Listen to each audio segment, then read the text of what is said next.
The humble shall be exalted. 3 years ago, on this day, a traumatized child was exalted. My childhood was characterized by anxiety over shelter, food, safety, family, etc. Home as a place and space never existed for me. As a child, I shuffled from homeless shelter to homeless shelter. If we were lucky, we lived in the projects or the ghetto. I think I was in the 2nd or 3rd grade when I first spent days sleeping on a park bench with my brother. Unaccompanied children sleeping in the streets for days. This was hardcore homelessness. When you experience something like that, it just changes you. It didn't get better. It was chronic, constant struggle, maltreatment, and neglect.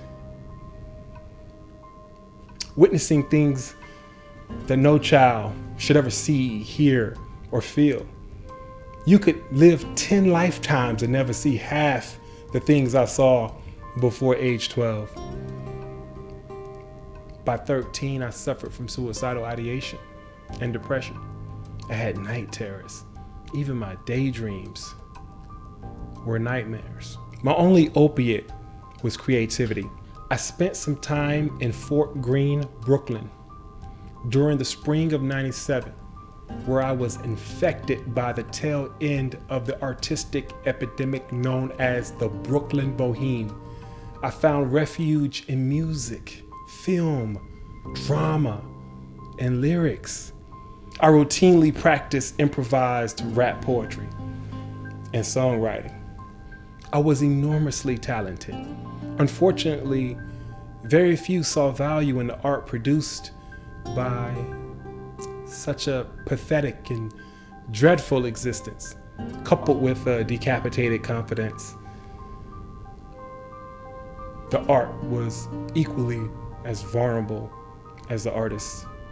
Music filled with rage and pain became my therapy, my soundtrack. When I was 13, my cousin introduced me to an obscure rap artist named Pastor Troy. He had hate like me. He had pain like me.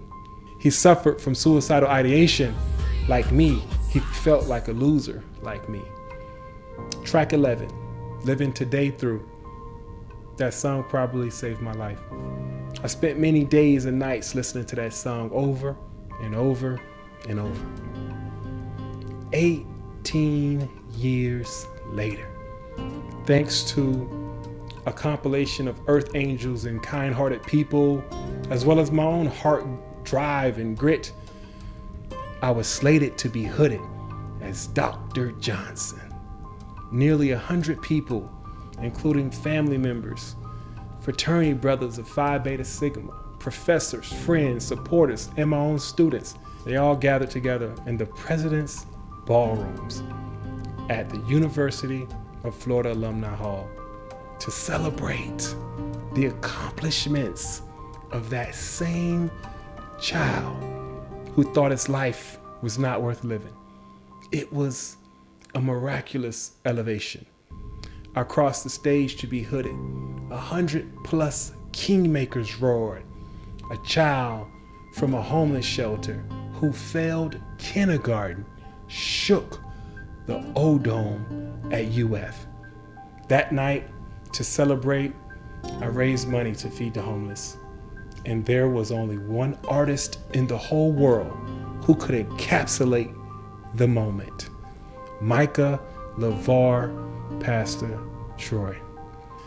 This is a dedication to the earth angels that nourished me. I call you kingmakers. Everyone who sacrificed to support me, love me, be there with me, and continue to uplift and push me toward my potential and destiny. I love you. I am so grateful. I will honor you by continuing to walk in my purpose and strive toward my potential. I ask that you support me in my quest to foster social justice, and peace building.